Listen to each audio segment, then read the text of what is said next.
Hello and welcome to the Celtic Unrestricted View podcast. My name is Ryan Clifford and join me in this episode. It's a reaction podcast against Bodo Glimt from yesterday. It's Sam. Again, Sam, as we spoke before we come on, mate, it's another kind of negative podcast with Celtic in Europe. Again, no reason we're kind of doing it kind of late on tonight is again due to obviously take the game in and taking how we felt after the game, the reactions. It's been quite. I've seen quite a balancing act of opinions people are saying about the game. So again, every fan's different. We've all got different opinions about what happened last night and what's happened in Europe this year and how we've been this season. And before we start the podcast, I'm only going to go on these two games. I think Sam, you're the same, and then we'll go on and speak about obviously the Hibs game. But obviously, Sam, welcome to the episode, mate. And obviously, last night, mate, and the full two legs. Very disappointing. But what's your opinion, mate, after the match? And obviously, I had time to settle in and kind of get your thoughts. I think disappointing is putting it lightly, to be honest. I just don't think we were anywhere near the levels that we've obviously shown, both at times in Europe. Obviously, I know we've lost games and whatever, but I think, as I've said before, I think we played well. Like, for example, at Leverkusen away, obviously we know the mistakes that kind of led to our defeat there. But I just don't think we were anywhere near it. And Bodo, obviously, I know you knew before it, but obviously in your pod with John, anyway,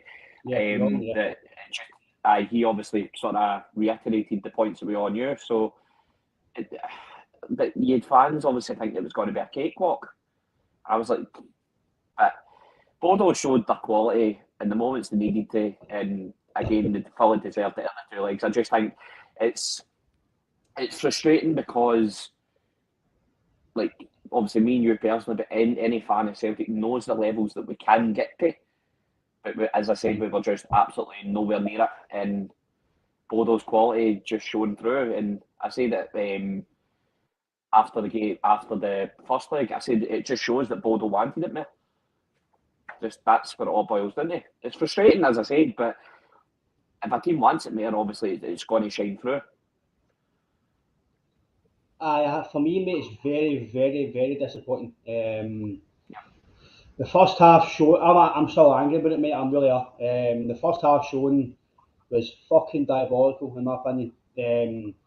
Some fans might say I'm too negative, or I'm too angry, or I'm talking offshore. But the first half effort for me was fucking shocking for a Celtic squad. Absolutely shocking. It just looked like they were turning up for a fucking pantomime. Honestly, for me, it was not on. Honestly, mate, it was not on. I totally get the conditions. I totally get the surface. I get everything that's involved in the game. But to walk about the first half like that, for me, it was shambolic. Excuse me. The defending for the goal as well. I can't. I'm really angry about it. Second half for me was better when Abada and Carmagher came on. Should have scored 2 or 3 goals, but again we didn't score. It's all about obviously if and buts, but for me it's very disappointing. Out of Europe once again, and let's be fair, that this is a competition that was made to try and get you into Europe longer, and we've went out base at the first attempt, which for me again is embarrassing. I totally get the Bodo. I've done podcasts with obviously William and Jon and David obviously was on, and we spoke ourselves. When I first heard about the draw, I didn't want to draw. I personally thought this was going to be a very hard game. They're a very good up and coming team. They've done well in their own homeland. They were unbeaten in Europe this year. They drew 3, won 3. They beat Roma, drew with Roma. It was just a very hard game, obviously known as Arctic Circle, Rivera. Everything was going to be hard about this game. And again, we've all got opinions, mate, but how some fans walked into this leg, the 2 legs, thinking it's going to be an easy tie, I really don't know how. I can't understand how. Just because you're Celtic, it doesn't mean that we can walk in and beat any team. But don't get me wrong, by the way, for us to get beat 5-1 off any Norway team, any team from Denmark, Norway, Sweden, it's really fucking poor. We looked like we were on the off season last night. That first half for me was just it's everything we're moving this year, and I don't know where it came from. I don't know what you think, Sam. I said it in the group chat. I thought we looked petrified last night. They just looked scared when they had the ball. I can handle guys trying. I'm not saying that they try. Right, take that back. I can understand if guys are trying and they're putting it in, and it's just not happening. But for me, the first half last night, there was nothing. Absolutely nothing. It was just like we're turning up to get the game on done with and then going to Sunday, which I totally get, by the way. Sam, Sunday's a big game. We need to win the league. But on last night's game, I just disappointing, mate. I'm still angry about it. I know I shouldn't really dwell on it, but I can't dwell on that first half performance. I thought it was borderline embarrassing personally. I just if fans isn't really giving them a balking after that game, then because I thought I learned for the first game, and on the showing for that yesterday, for me the squad didn't learn one thing for last week. Aye, I was actually on my way home from work because obviously we were the early kick-off, so I was. It's just I don't know. I was like you. It was like I was like, where is this came from? I can understand because folk will make the excuse, oh, it was our B team. I'm using quotation marks because I wouldn't necessarily call it that, but that's what obviously folk would say. But it's just it was diabolical, as you said. It was diabolical. It was just diabolical, horrendous. Like every possible negative superlative you could have used, it was because I think you put it in Twitter as well, but it's just the passing. Simple passes and they're putting it out for a throw, obviously to Bodo. And I'm just looking at it and I'm like, oh my God. And see that way, obviously, I know I shouldn't really care, but I was out in public and I'm sitting there clenching my fists but it was diabolical. Honestly, it was diabolical. And we deserved everything we got. Like, it is frustrating, I totally agree with you, but we deserved everything we got. Because we were, like, again, it was the smallest things like the passing. We never moved the ball quick enough. And as you say, I totally understand the conditions. I get that. I totally do. Because it's not an easy game for any team to go to, obviously, regardless of Celtic or whoever. But it was just that first, as you say, that first half in particular, for me, I don't know Europe and domestically is different. I get that. That for me was the hardest part of a game I've watched the Celtic this year since the away game at St Mirren. That for me has been the most frustrating game all season. But like I said, since the game at St Mirren, it was so bad to watch. Like I was so tempted to turn it off, and I feel bad saying that, but it was just that bad.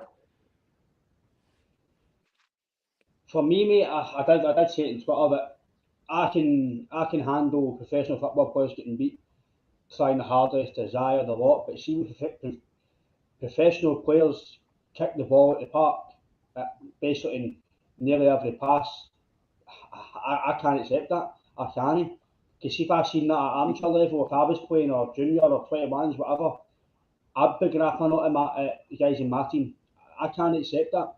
It's the same as I can't accept every corner when it's shite. Every single corner was hopeless last night.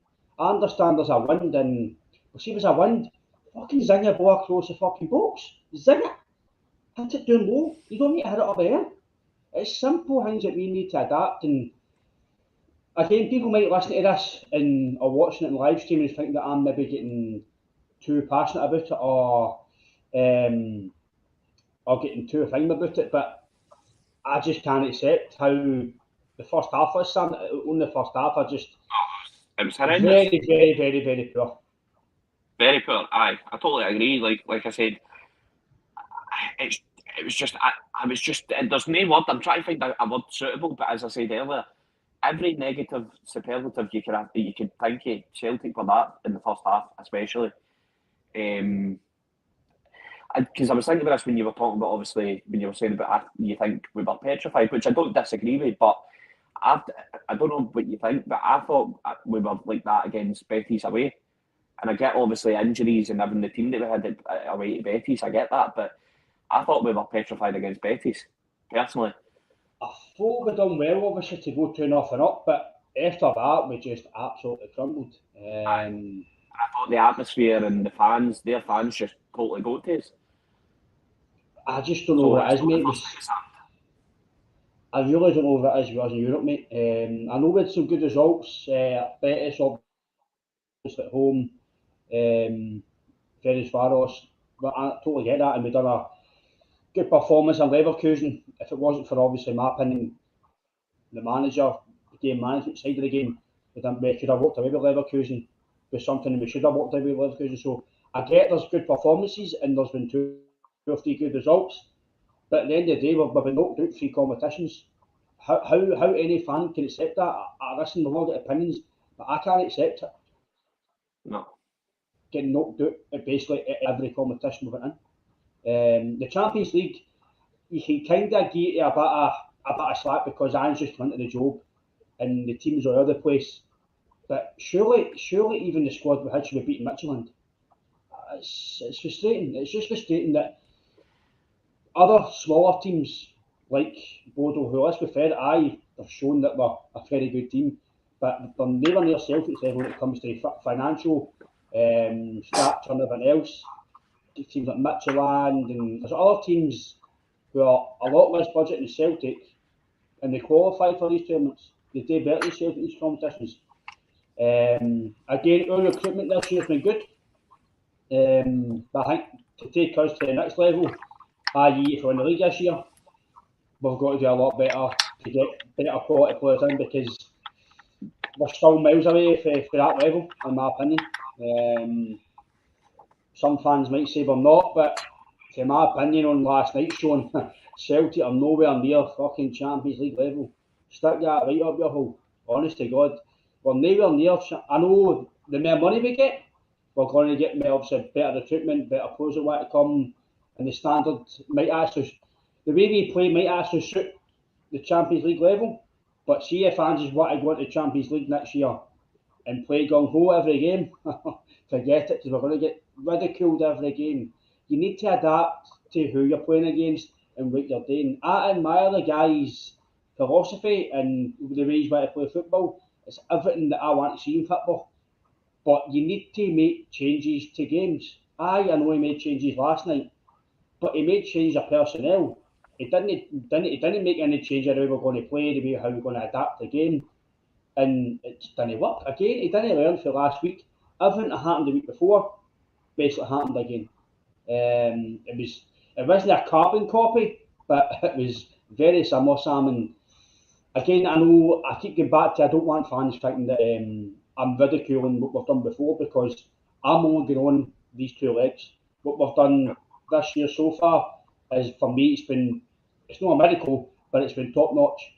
But on these two legs, it's very, very frustrating. And for me, it shows you we're still a long way away from what Mr. Lawwell says a Champions League Cup. Yes, for a Champions League Cup on maybe stature and fans and everything about Celtic is Champions League level, I would say. Like the stadium, the fans, when it comes to everything. But when it comes to on the field, we are miles away from competing at that level yet. Aye, no, definitely, and it's frustrating because you were obviously talking about, like, and I agree, obviously Bodo are nowhere near us in terms of financial sort of resources and whatever, but I get it, obviously you might say that or you might say this and whatever, and I understand 100 million% is easier said than done, but Bodo are like the likes of your, I'm not saying they're exact carbon copies, but they've got a structure in place where they breed in young players, obviously play them, they develop, etc. Look at Patrick Berg. Obviously, I could be wrong on this, but he came through their academy. I'm pretty sure, Ronnie. I could be completely wrong on that, by the way, but my point is, he developed at Bodo, and obviously he turned into a fantastic player, and obviously they sold him on for like £3.5 million it was. So they've got a structure in place in the likes of your Leipzig, your Salzburgs, and again, their structures are absolutely phenomenal. I'm not saying we'll be anywhere near that, but we need to try and start to be like that, because we're just, and I'm not saying that every transfer we've had is shocking. It's no, but until these ones that Andy said, I would say anyway, we've very rarely had value for money. That's my personal opinion. But and as I said in the chat, we might have more money, but and as I said at the start of the pod, Bodo just wanted it more. You can have all the money in the world, but see if a team wants it more than the other, that'll shine through.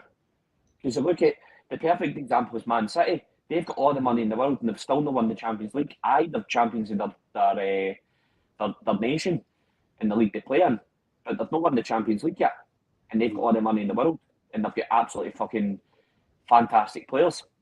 So it pales in comparison to obviously us with Bodo. We've got players that probably are like maybe double or triple the value of their players, but they just wanted it more. And as I said earlier, it's extremely frustrating. Every game that we've lost this year, regardless if it's domestically or in Europe or whatever, it's our own fault. It's not that, like, we've shot ourselves in the foot every single time.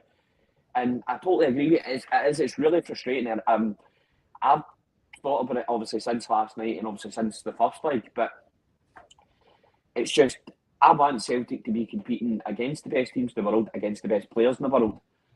But see, until, I don't know if it's going to need to be, obviously, we win the league to get money or whatever. And I've agreed with you, and obviously I've said it before, but Ange can't go gung-ho. He can't go gung-ho if it goes against your man, teams like that. So, something's going to be with me, but it's going to have to, in my opinion. I think he's obviously got to change, mate, in my opinion, in certain games, but I don't think he will. No. Again, I totally admire what he's trying to do. But I agree with you. Listen, we've spoken about it for months and months and months. Celtic, hopefully, but under Ange now, are going to have a structure in place where they recruit for the future and they scout different areas, etc.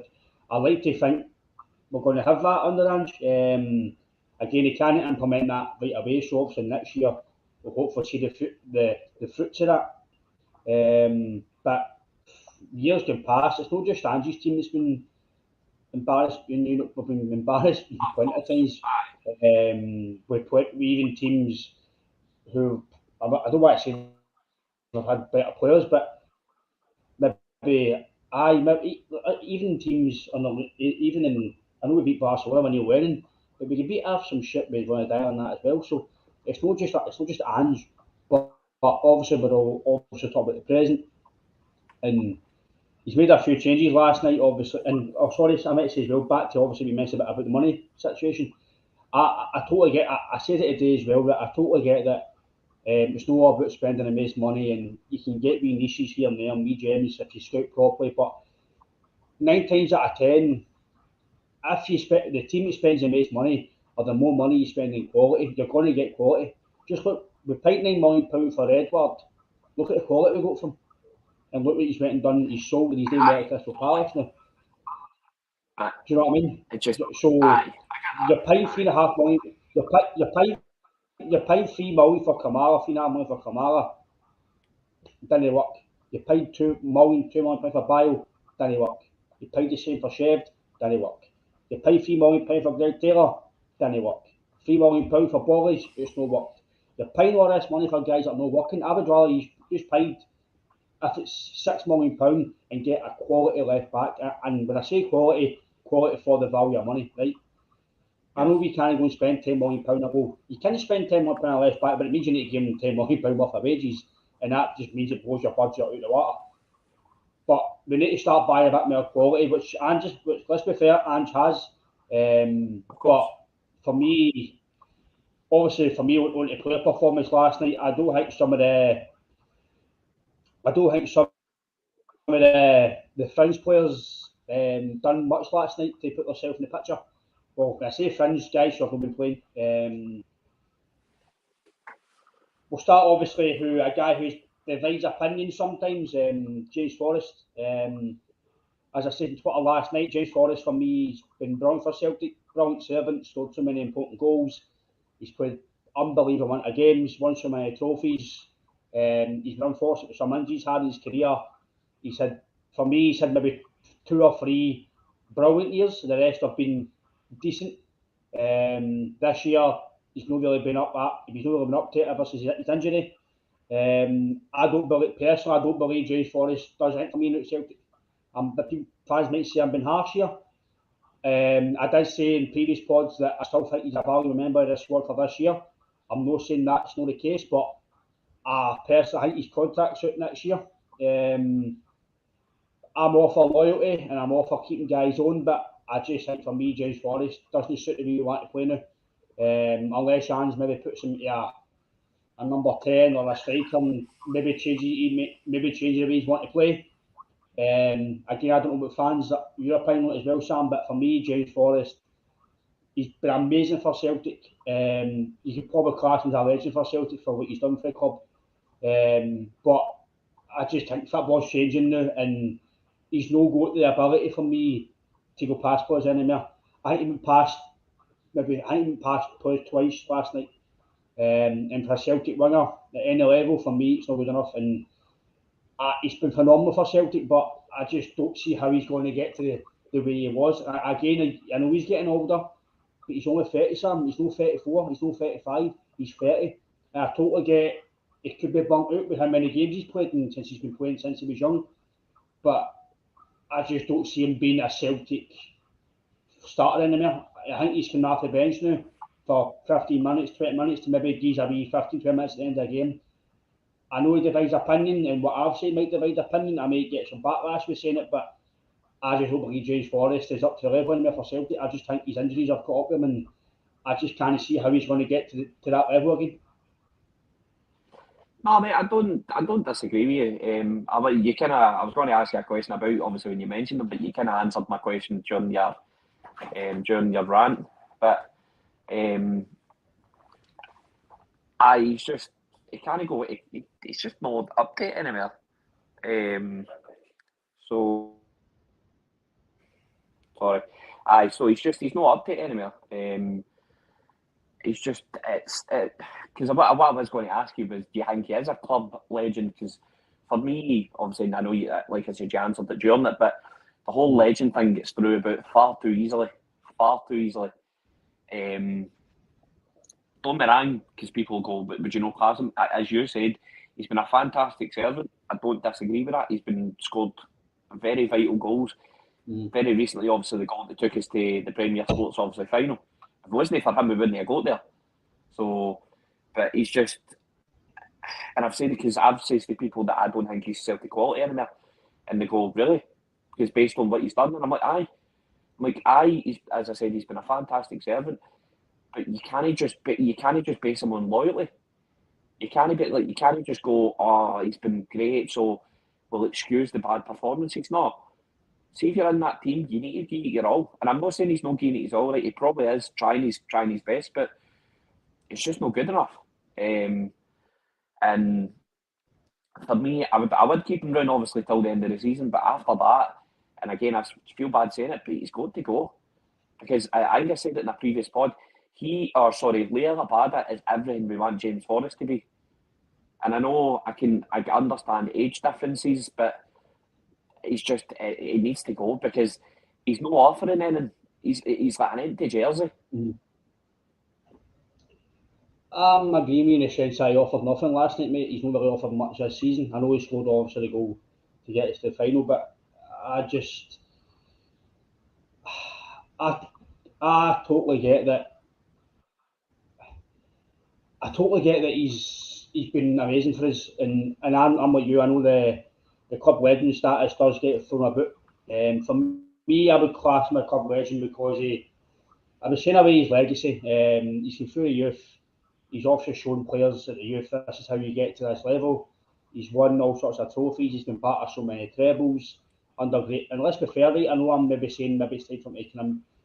No, I'm not going to say move on club, but I'm just going to say that he's not going to be a vital part of Celtic for me in the future.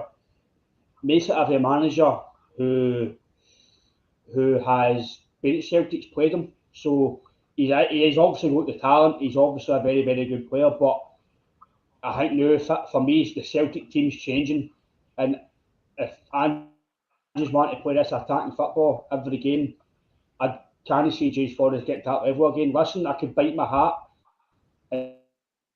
in 4 months' time. James Forrest gets ripped again. He's fit and he's flying. Listen, it happens. We can all talk shite, but you've got to talk. And I thought he offered absolutely results last night. And I'm being honest, I think for me the full midfield offered nothing last night until Abada and till McTominay. Aye, no, definitely, because just the last point, obviously, in Forest there, because I hope he does, obviously, like, basically makes his all year. I really hope he does, because, as I said, he's been fantastic for Celtic, but as you said, the Celtic team's changing, and it's one of the ones, if you're no ways, then you're going to get left behind pretty much. And again, it sounds absolutely terrible to say it. People might disagree with me, but that's the joy of like supporting Celtic and like loving football. You have these debates. But aye, it's just like I said, it's one of the ones. If you're no way the team, then you get left behind because. I'm not doubting his. I'm not saying you are, but I'm not doubting his ability personally. But he's not been at it. But aye, it's one of the ones. But I just obviously you were talking about the midfield on the next point, but I just think it was baffling why he's went with Rogic and O'Reilly when exactly the same two midfielders they played the week prior. It shows you that he didn't learn till last week, mate. No, I totally agree. But what I was going to say was you're trying to play two number 10s and a 10 and an 8 role. It's not going to work. And obviously you beat one, the deep line, obviously like sort of midfielder, if you will, but it's just none of them offered anything. Like Rogic is, I've said it before, and obviously I know we said it today. Rogic is not a player for Europe. He's a luxury player. He's just like I know he's been doing it domestically, right? And people would argue that, but obviously Europe's a totally different kettle of fish. Totally different. He just doesn't track back. He doesn't do all that he does domestically. Like I give the Motherwell game. You seen him 65 minutes in or something, obviously pressing like defenders. When have you ever seen Tom Rogic do that? So I just the midfield offered that, and I was one of the ones that thought Beaton should start because he'll bring that calmness and maybe win that midfield battle, where I thought that was one of the key areas that we lost. And I know obviously William proved that with obviously the stuff he put in, but they just offered nothing. It might as well have been a 4 and a 3 and just cut out that midfield 3 altogether because there was nothing there. It was getting built. It was like men versus boys, in my opinion. No, listen, mate. Last week we did say that we didn't think O'Reilly and Rogic worked, and again it didn't work again last night. I've said I think Rogic is technically he's probably the best midfielder in Scotland. Technically, he's unbelievable. Technically, Rangers fans are obviously going to mention Joe Aribo. For me, Tom Rogic is 10 times as good as Joe Aribo was. But yeah, for me, he's a luxury player. For me, Rogic is not a guy who you're going to have, for me, battling in your trenches when it comes to maybe try to battle a game. I think Rogic is more, he's flair, he's creative, and I think he's shown that this season. But like I said to you earlier, similar to Libo Moratric when he played at Celtic, Libo was a fantastic player, but O'Neill knew when to play him. Mark O'Neill hardly played him away from home in Europe. Hardly played him away from home in Europe because he knew why. Because he's a luxury player, and he wasn't going to. That wasn't his type of game. Same as Rogic. It's frustrating because us as fans can see the games listen, we don't know more than what Ange knows because Ange's a man and it's his team and he's here every single day and he's more experienced than us and everything else. But us as fans are seeing, you can see that O'Reilly and Rogic don't work. We've seen it last week and we've seen it last night. They might work against Hibs or they might work against Motherwell, but in European football, it's just shown they want to work. And then obviously, more players playing last night. Beaton, you mentioned. I've always liked Beaton, but I've always thought he had that bit in him where he's got a mistake in him or he's got a yellow card. He's got something in him that's a mistake. And I think last night I thought it was poor. I didn't think he offered much last night. He's another great centre Celtic. I think he's been sometimes undermined and not really played as much. Obviously, been playing at the back. He got scapegoated last year. But again, I think for me the team's changing. The club's evolving to a bit more attacking minded. I think the full club's moving a bit a different direction. So, i.e., guys who have been here for a while, Forrest, Beaton, I think it's maybe time to change the guard and get different guys in. And obviously, I thought I've been shouting for kind of Scales to get more game time. I don't think Scales done much last night to prove that I've been right about him and to get more game time. I don't believe Taylor or Scales are good enough for Celtic. I know Scales obviously still got a lot more time to develop, etc. So I don't want to judge him too quick. But I think European level, I think he's still got a lot to go. I personally believe that left back should be one of Angie's first protocol in the summer. I hope it is because if Scales and Taylor are going to be our two left backs going forward, then I'm sorry. But So I totally agree with you. What I'm just thinking about, obviously, just while you were talking about the whole left back thing, just I don't know if you'd agree, and obviously people that might be listening. I know he's been fantastic in midfield, right, for the vast majority, like the very obviously little, but the vast majority of the games he's played. Throw Hatate in at left back. Played there for his team last year, and he's a versatile player. The only thing you can do is try, and he might be even better. I'm not saying he's not been, as I said, I'm not saying he's not been good in midfield, but it might be one of the wee quote unquote gems within the squad that obviously it might be fantastic at left back. We've obviously all seen clips playing at left back before he signed, but there's obviously a difference between watching clips to actually seeing it live in person or watching it in the telly. I'm not saying, because people might crucify me and go, oh, he's talking rubbish. I'm not saying that's the long-term solution. I'm not saying that. Just maybe as a wee sort of tester to throw him in at left back to see how he does. If he does terrible, keep him in midfield. But as I said, it's just because we know that's when he played the vast majority of his games in the J League last year. And as far as you might be able to tell me, because obviously you've done the pod with Dan, but I think he done very well last year playing at left back. But actually onto the actual left backs, I don't think, because I'm like you, I was saying for Scales to get more game time because I don't think Greg Taylor's a Celtic left back quality. I really don't. And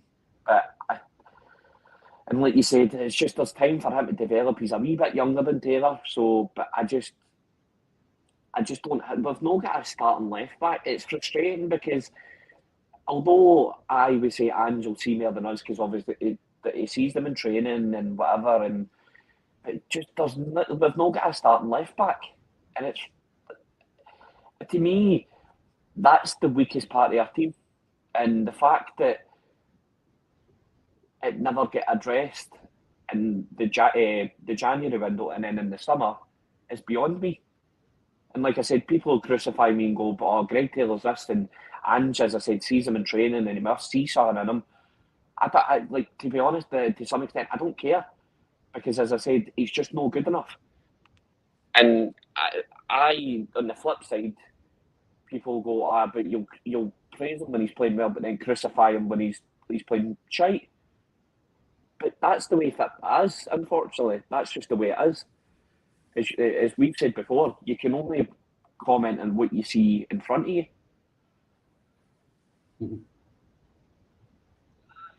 Aye, as I says, mate, I totally get that players can try and they can do everything they can, but listen, that people may think Scales is the best left back we've got. People might think Taylor's the best left back we've got. People might think both of them are rotten like me and you. Well, I say rotten, that's disrespectful. I've just been they're no good enough to play with Celtic, in my opinion. Yet, no daddies, mate. That's disrespectful. I do believe Taylor. For me, Taylor, see if we had a proper left back, I mean, no Tierney because he was a freak. We're not going to get that again unless we do unbelievable scouting, right? See if we get a second left back and Greg Taylor is maybe your second left back, I'd say I'm happy with that to come in and play when we need to or whatever. But no, it's my first choice. Scales, as it stands at the moment, I wouldn't say it's my first choice either. But you've got to pick one of them. I'm not disagreeing when it comes to Hatate, mate. I know I think that could be maybe something, i.e., if the league's won and there's maybe 2 or 3 games to go, put him in and try. But I think, as it stands at the moment, I don't know about experimenting. I know we're saying Taylor and Scales are not good enough. I think you've got to play one at the moment just to keep a bit of, I would say, solidarity in a way to the team. But I just think that I'm not wanting to keep part of on about the 2 legs, but I can't forget about the performances. I can't. And I know somebody's a bigger picture, Sam, and we'll go into that soon. But and I know the league's the be all and end all this year. We need to win the league this year, but you still want to win Europe. You still want to do well in Europe. You still want to compete. See if we out the 2 legs, right? See if we can beat 4-2 or 3-2, and we've had 2 decent accounts ourselves. I can go, do you know what? The better team was phenomenal. Well done. Hats off to you, Bodo. But we just didn't have a glove on them. Didn't have a glove. Especially yesterday. I find it very hard to accept. I think after the night, going to tomorrow, that's it, done on Sunday. But I think it proves next year we've got a lot to catch up on if we want to obviously take the next step into, i.e., your PSG, your Barcelona, etc. When it comes to the big tournament, should I say? Aye, and it just, obviously there's folk in the chat that have said it's a humbling experience. I've thought about it, right, and at first I was like, how is it humbling, right? That's just me being jumping the gun, but I can see it because we thought, well, I was going to say, we thought we were untouchable, but I don't want to go that far, but we were obviously riding high in the league and obviously all that, right, and it's come crashing down on us. So I can agree, it is obviously humbling, because it just shows you, as you pointed out, how far we've got to stretch to now and how far away we are to competing at that level, even the level of obviously the Europa League. And I know folk will say, and we have had good results, i.e. obviously beating Betis 3-2 and Ferencváros and coming up a wee bit short against the likes of Leverkusen, but it's just, I am like you, but it's just, there was not one thing that was positive about that. And the fact that people are trying to, and the fact that they're accepting defeat, a 5-1 defeat over the 2 legs is embarrassing. It is. That's not a record that I want against the team that I support.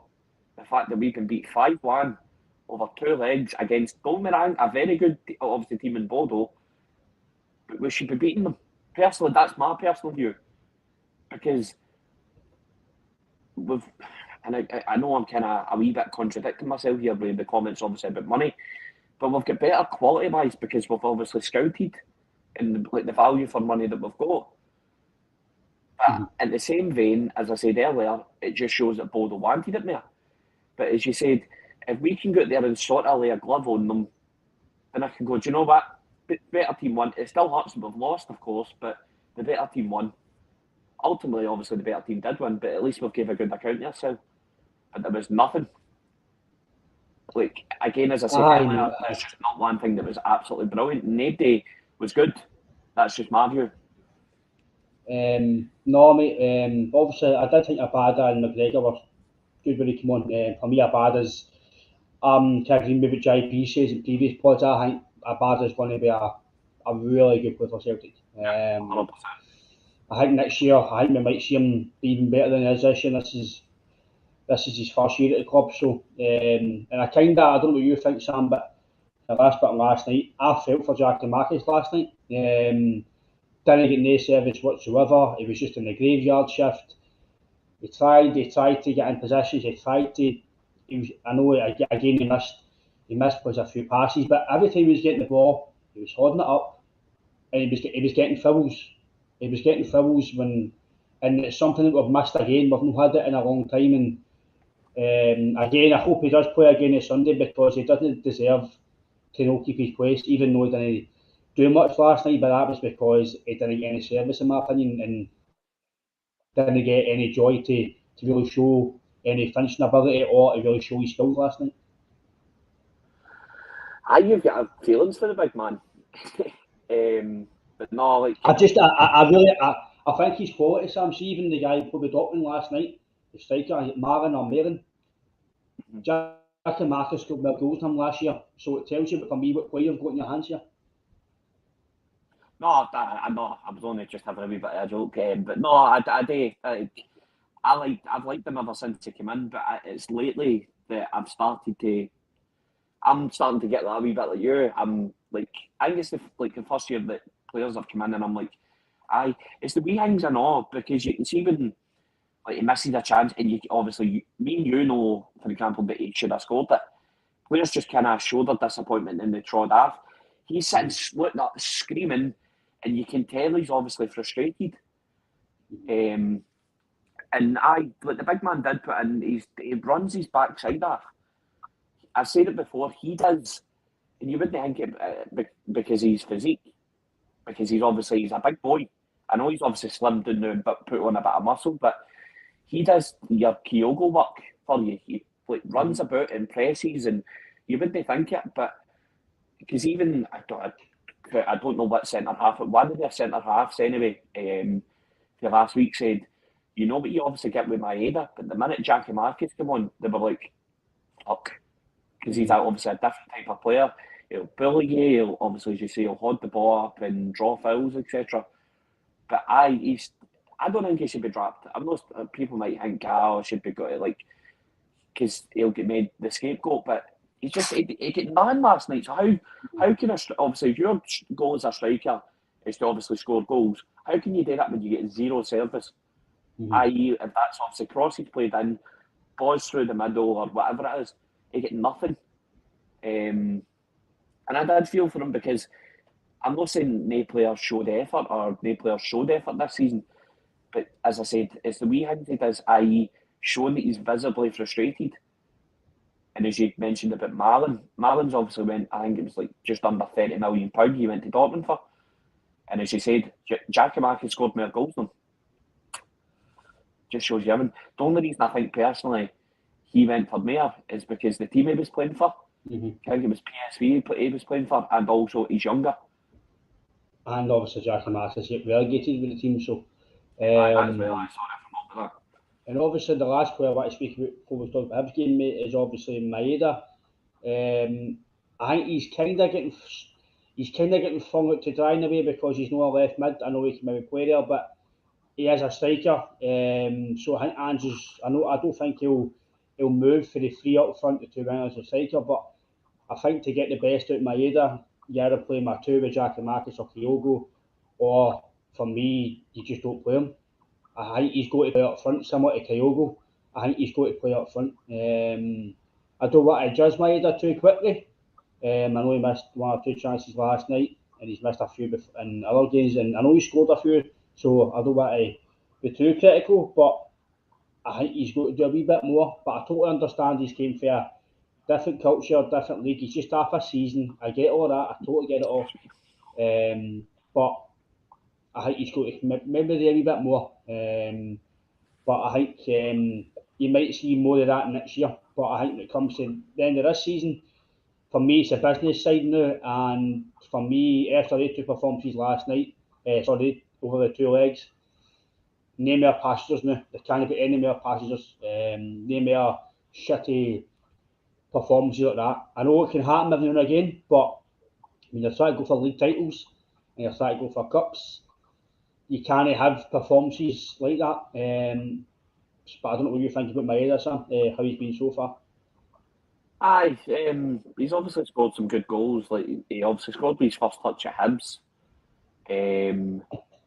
Scored, albeit a very fluky goal. He scored obviously at Motherwell. I don't know if you think that was fluky. I personally think it was, but that's just my opinion. I'm not complaining, obviously, because it went in, but he does need to do more. Like I know he'll run it again. He'll run his backside off, but it's all well and good running your backside off. You need to have an end product to that. Mm-hmm. And I get it goes back to the point similar to Jackie Marcus. You need service. I totally get that. I get that, but again, you need to be able to link up with your midfielders. And as you said, he's like you. He can't play at left. I know he can play there if need be, but he's not a left winger at all.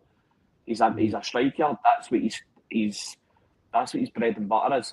That's what he got his numbers in the J League last year playing. I'm not saying he never played out wide, but that's by playing through the middle. And I'm not what, because I've seen on Twitter people have gone, "Oh, my head is like pish and he's this and he's that," and I'm not saying he's that. He's none of the things because his numbers back up what we're bringing in. But I agree, he needs to do more.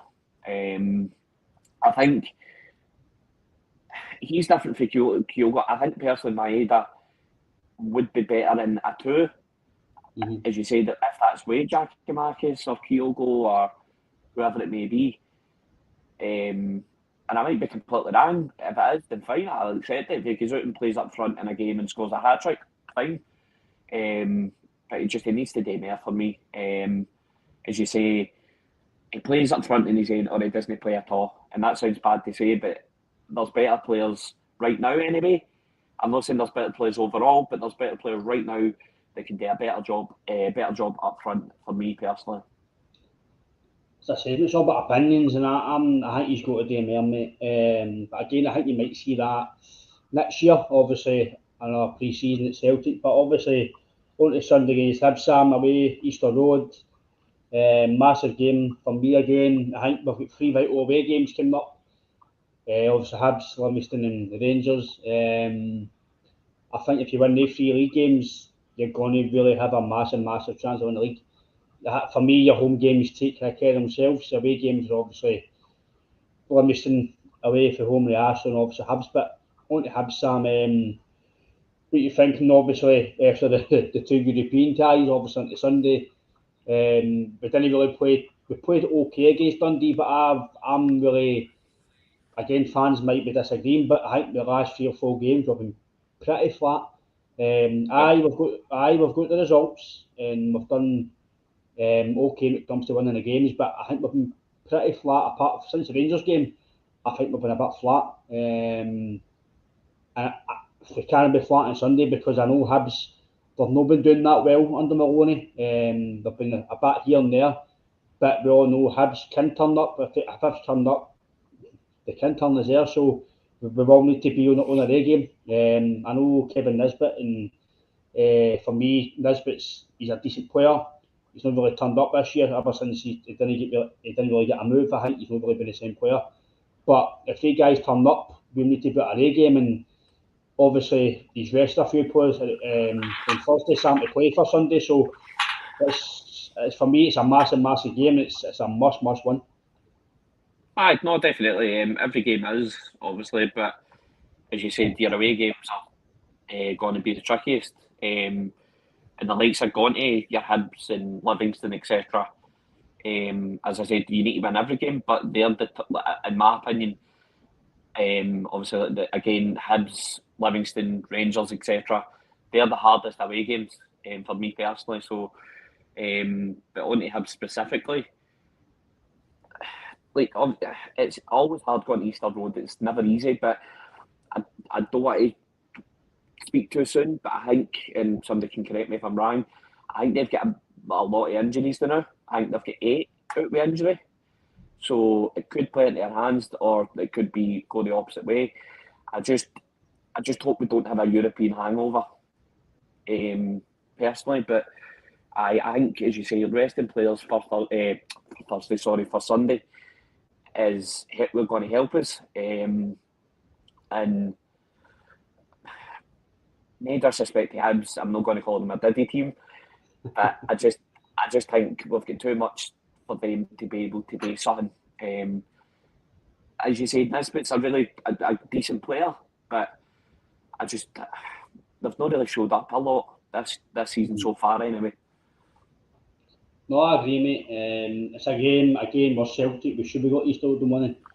Again, the quality we've got. But I'm with you, mate. I just hope that the players who didn't play, i.e., I think Jota will come back in. I think Abada will start. I think Hatate will come into midfield with McGregor. Well, no, he plays O'Reilly or Rogic, or they might even fling in McCarthy as a curveball. I don't know. I think McCarthy should get minutes. I'm not saying he should start, but I thought bringing him on last night. Was absolutely pointless. Why just not starting the game? Why bring him on when the game's finished? I didn't see the point in that. I really didn't. I do believe McCarthy's got some quality left in him. I just think he's got to get game time, but I know it's hard under the circumstances with the squad we've got to get game time. Again, I would keep Jack and Marcus up top. Is it obviously one here? I asked if we go to Ashley, mate, as well. What's your opinion on Starfelt, right? I don't think he's a bad player. I think he's actually okay for Celtic. But he just, see the way, he's got one of the worst techniques I've seen for a football player. I know he's playing on the left-hand side and he's a right-footed player, but he just looks awkward when he passes the ball.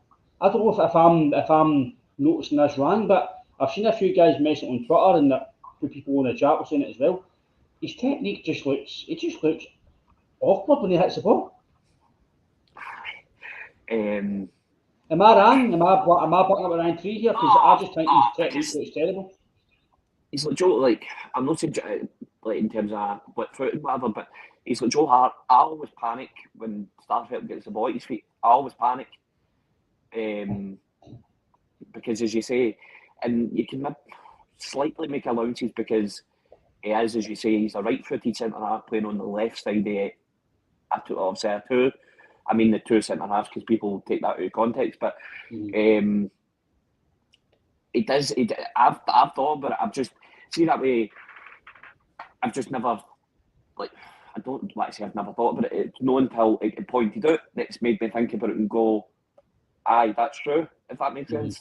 But it's obviously had these moments, but I don't think he is you wouldn't be a Swedish international and play for it. I'm not saying Rubin Kazan are obviously a major team in world football, but they're a decent team in Russia.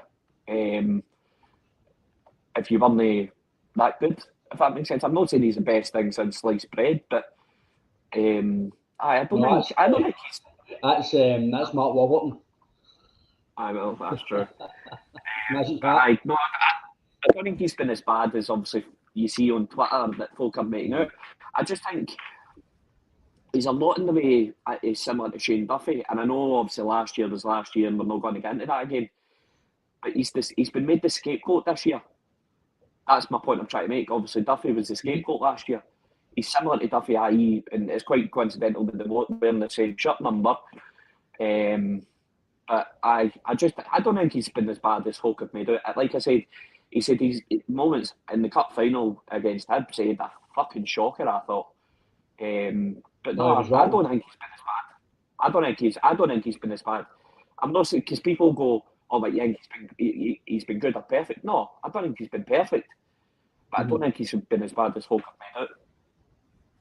No, I don't think he's been that bad, mate. I just think he looks awkward as fuck when he passes the ball. It just looks very awkward, man. And I agree with Jotty Boy too. I think it's time to see McCarthy, Gucci, Joling come in. Obviously, Gucci injured, so we don't really know everything about Gucci. for me, I still believe Julian. I know Starfelt, like I say, Starfelt has done reasonably well. I said it earlier night as well. I still believe Julian and Vickers are for me the two best centre backs at the club.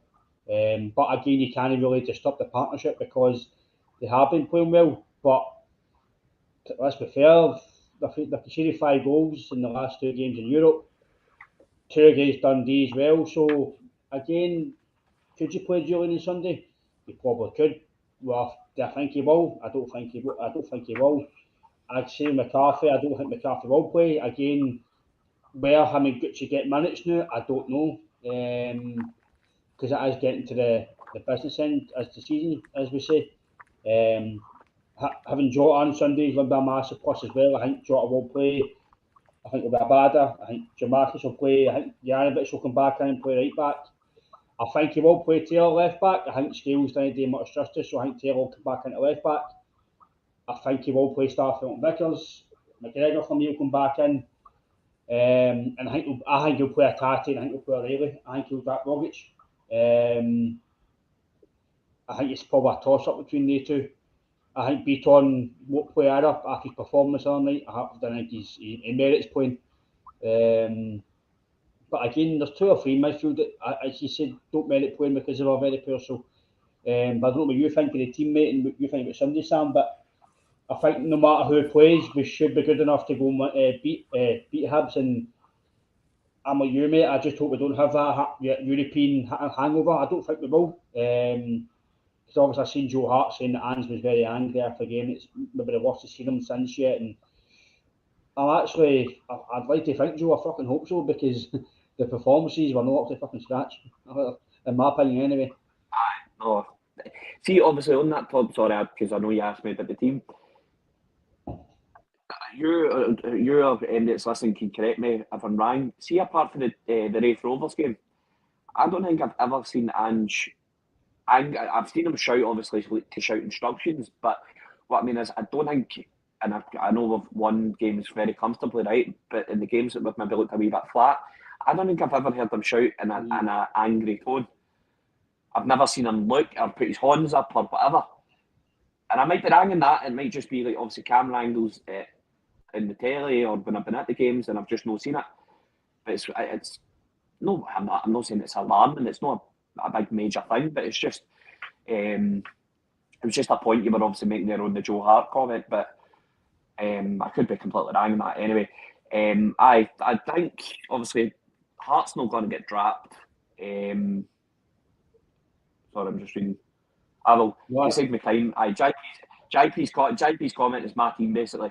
I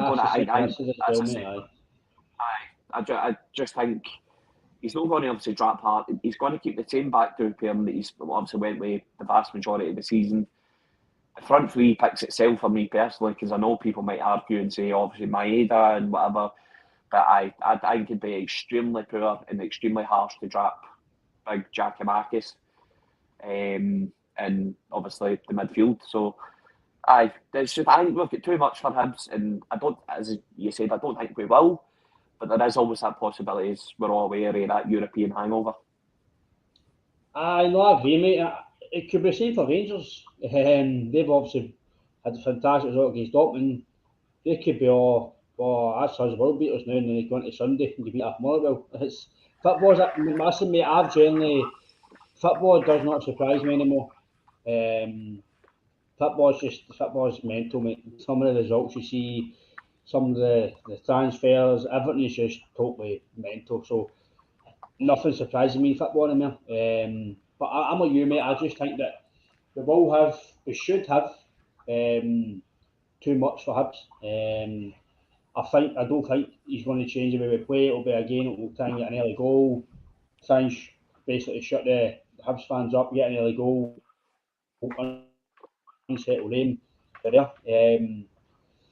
I think now it's obviously there's no European football now, so our sole focus is Scottish Cup. Monday night game, Monday night madness, and I've seen obviously the prices. I think it's, I don't know if I've seen it, Sam, but obviously the prices have come out that down 1967 Celtic just can I make it £27, and Celtic are saying, nah, we'll make it the same as a league game. Basically, it's basically 30 quid for a ticket to the Scottish Cup game, which I think is fucking shocking.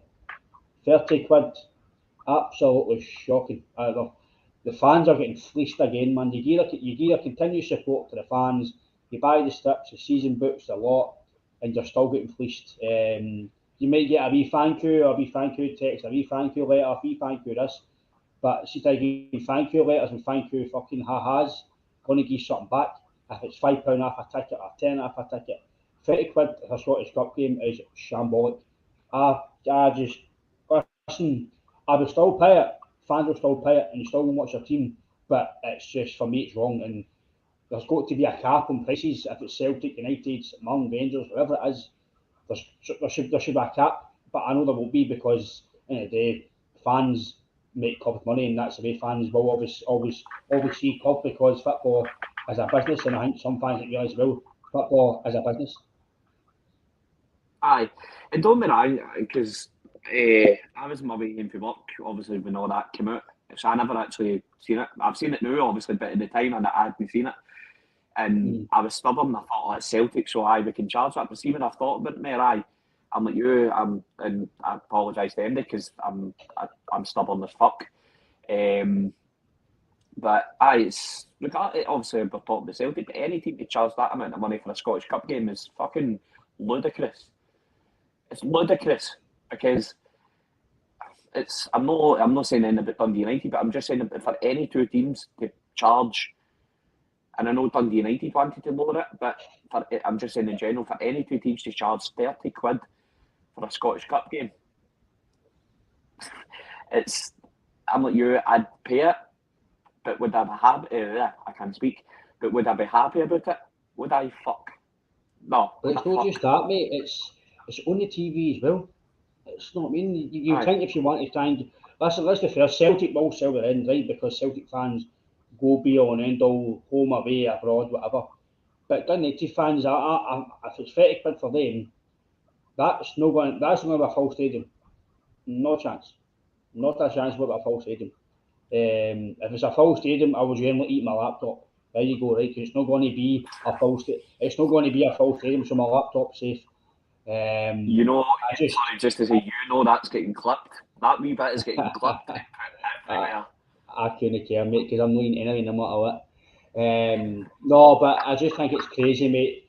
They've got to do something when it comes to fans, mate. They really do. Fans, especially, obviously, listen, there's a lot that I'm not going to mention in the podcast. There's a lot that's going on in the world at the moment. COVID, Russia, Ukraine, there's all sorts of stuff going on. There's stuff going up in the world now when it comes to everything's going to be inflated again. I get a text about my phone bill is going to be rising 7% or something. Everything's going up, right? But yet, tickets prices just seem to go up as well. Oh, do you know what? Fans, they'll pay it. Fans, they'll pay it. And you see, tell you what, I know, see Celtic even think about putting up their season books next year as well. Oh, there'll be another protest about that as well, after what's been happening the last 2 years. If any club decides to hire up the prices, it's an absolute joke. I don't know what you think, mate. Obviously, I know football is a business, and these clubs need to earn money somehow in revenue, but there must be a cap somewhere that they can cap prices, i.e. Scottish Cup games or League Cup games, or playing against teams in the lower leagues, because you can't keep charging fans these prices, because eventually fans will go, you know what, fuck this, I'm getting IPTV, or fuck this, I'm just going to get Sky and watch it on telly. Aye. And I was just thinking, obviously, as you were saying that, like, because it's wee small ones, like, I know I've said it in pods before, but you've got, like, sorry, I've seen JP's comment, but, like, you've probably, because obviously, as you know, you don't know people's living situations. So folk maybe not be able to afford that, or you maybe get, even something as like a parent want to take their way into their first game, but they can't afford it. Like I said, you don't know anybody's living situation, so it's shocking. But as you said earlier, football does not surprise me, and I agree with you. Does that surprise me that they've charged that much? No. it doesn't mean, because again, folk will take that out of context and think I'm happy about it. No, I'm not. But my point is, and I understand obviously the point you made, football is a business. I get that. But at the end of the day, you've got to shine back to the fans, because I've seen things on Twitter, because there's folks saying about our game last night that the club should repay in some way the fans for travelling. And I can get that, but at the same time, it's a fan's choice to go to the game. Aye. So I get obviously the club should sort of be cutting our tickets or giving us something back or whatever. In that regard, aye. But as I said, that's how they make their money. It's a really shit way. I totally get that. But it's a harsh reality in the world we live in. So it's just one of the ones. But Celtic will keep doing it, because you said it earlier. Celtic will keep doing it because people like me, you, and obviously the other people that support Celtic, will just keep going like that. Like, there you go. Take all this. But it's just, as I said, it's the harsh reality of the world we live in when it comes to football. That is, mate. I just don't know how. There must be some resolution how to cap prices. Obviously, Celtic means they're going to charge more, but it's got to be a cap, because £30 for a Scottish Cup game is. I can understand if it's £30 for the final, but no a quarter final when it's on TV. I just can't get that. I just think as well that it's not even just that, right? You're paying for travel as well, right? Celtic to Dundee is about an hour and a half away, right? Whatever it is. Maybe an hour and a half, 2 hours, roughly. I think it's about an hour and a half, right?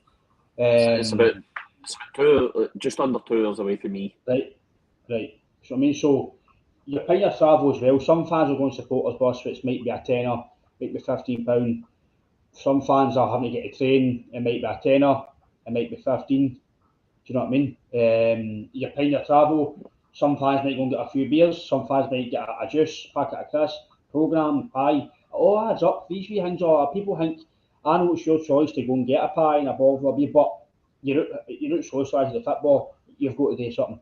And I agree with you as well when it comes to, obviously, I think a few people on Twitter were saying about giving the fans back money.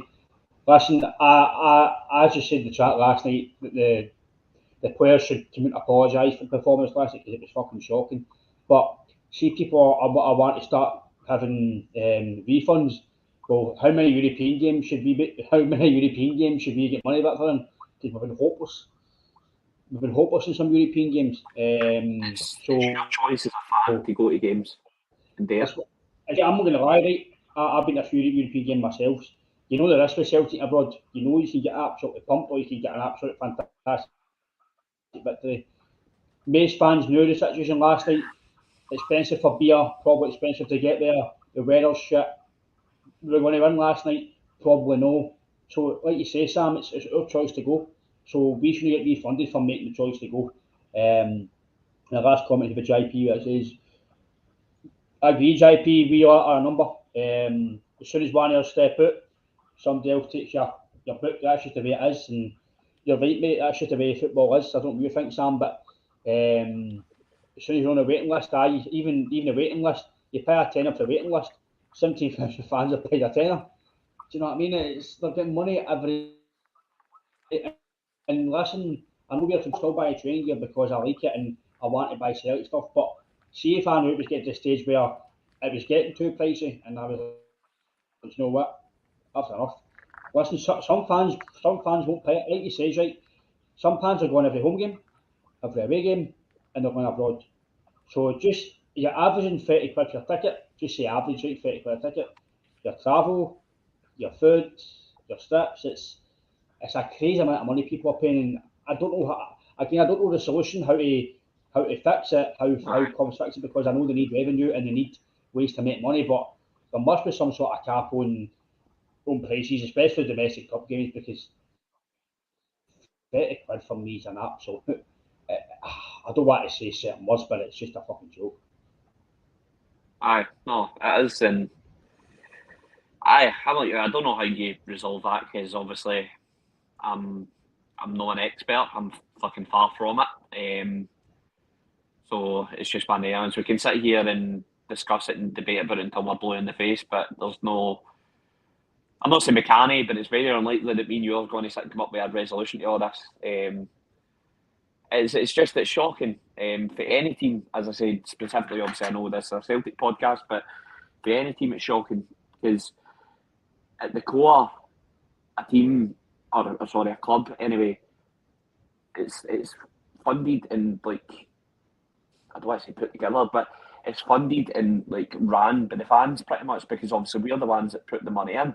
For any club, obviously I'm talking about. So for any club to put prices at for tickets, sorry, as you said, for a quarter final of the Scottish Cup, and I know you said it, and I seen you put it on Twitter. It's fleecing fans.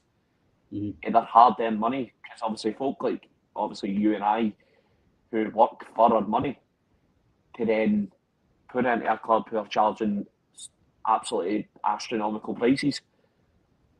It's shocking, but as I said, I don't know how you or no stop it. That's the wrong choice of words, but how you resolve it. So, folk like me and you, and as I said earlier, folk who maybe not have the best living situation, can get to go to games and experience it and take. Obviously they're young children who are obviously growing up to be Celtic fans and want to take them to their first game because we've all seen the videos of obviously Wayne Street going to their first game and. Obviously, as a parent, I can imagine seeing your Wayne's face light up like that. It's moments like that that folk like that can't get to because of the prices of tickets. Mate, I go to Celtic Park and every week I go, mate, my face lights up. I just love going to Celtic Park, mate. It's a phenomenal place to go, but let's be fair, as you say, mate, sometimes you can't afford it one week or you can't go one because you've got other stuff to pay for again, but again, I suppose it is a risk when you support Celtic. We all know we could be worse off. We could be paying £1,000 for season books at Arsenal, etc. So we're not that bad. But when it comes to obviously getting a bit of value for money, you want some value for money. But again, obviously, Sam, Sunday, what's your opinions in the match and how do you think it will go? I'm not saying it'll be easy. Obviously, no games are very easy, but I will win. I just hope, and I think we will need that early goal because, as I said earlier, I don't think we will, but there's always running that risk of a European hangover. So I think obviously if we get an early goal, it'll settle any nerves that might be there. So it's just one of the ones, but I don't think Hibs will be up to much because obviously they're no. I think they're starting to come into a wee bit of good form. I'm being loose with the term wee bit of good form.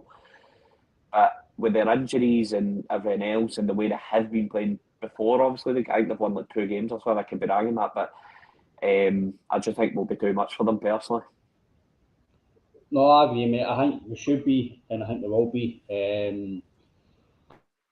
I'm getting to the stage now, I just can't how we win, mate. I just want to take 3 points. If it's a last minute goal, if it's a fucking have somebody's boss sack, have somebody's fight after us, I generally couldn't care, mate. I just want 3 points. The only thing I want us to do better, and it is obviously regarding the European games and obviously Celtic as a whole, we need to be more fucking nasty, man. We're too nice. We're far, far too nice. We're too technical. We're all technically gifted, good players, but nobody's want to fucking hit somebody. Make sure you're there. Give somebody a gun. Just the nasty side of the game, the experience side of the game, which obviously a former captain has, Scott Brown. But you can't just have one guy doing that. You need 3 or 4 guys in the team that's going to do that. It's alright grabbing guys with throw. It's alright grabbing guys, telling guys they're this and that. But listen, just do your talk on the park. Do it on the park. I'm not saying injure a guy. I'm a fuck saying that. I'm just saying let a guy know you're there. Put in a hard tackle. Put in a fair, fucking good, proper old school tackle. And let guys know you're there. Because I think we spoke about it, Sam. And I've seen a lot of fans saying it last night. We're far too nice when it comes to dark arts of football. Yep, obviously, everybody that's listening knows my thoughts, and obviously, as you said, we've said it. I'm not saying it will sort every. Obviously, as you said, you can't just rely on one player, but we need that Victor Wanyama. I've said it before. We need that Victor Wanyama type midfielder who's just a big lump, pretty much, and that'll obviously do that. Because I'm not saying he was a nasty player, he wasn't, but he didn't mind throwing himself about. He was willing to do the aspects of the game. So we need, or I would like us to, I'm not saying we need it, sorry, that's the wrong choice of words, but I would like us to get a midfielder like that. Obviously, as I said, Disney mind putting himself about, because we've not got a midfielder like that. I've said it before, McGregor's starting to get into that sort of mindset, that he's willing to put himself about, and he's been a wee bit more nasty, because you've seen it in the Rangers game. When have you ever seen Callum McGregor chase a player? Well, I'm not saying he's never chased a player down, but when have you ever seen him chase a player down and shout that he's a shite bag in his face? No. So he's starting to, but it's, again, the point, you can't rely on one player to do that. So I agree, we do need to be technically nicer. Technically nicer, sorry. Aye, I would say we definitely need to be nicer, mate. Again, that obviously comes with recruitment and obviously getting the type of players in, because at the club at the moment, obviously I know Vickers is a bit more solid, Julian's a bit more like that, but I think when it comes to doing the dark side, I think we need to do a bit better. Obviously I know the start of the podcast was pretty negative, but again, if I've backed up with Ryan Tree, people can obviously give me a wee message and say, Ryan, the pod was full of nonsense, or I don't like your opinions, which is fair enough. It's all about opinions, but I'm happy to stand and say I believe in what I say. On the game last night, I thought we were shocking the first half. Second half was better, but the first half for me was shocking, Sam. But again, mate, thanks for your opinions, your time again, Sam. Hail, and hopefully Sunday 3 points, and we're all smelling the oranges, smelling the carpets again. Cheers, mate, and hail. Of course. Cheers.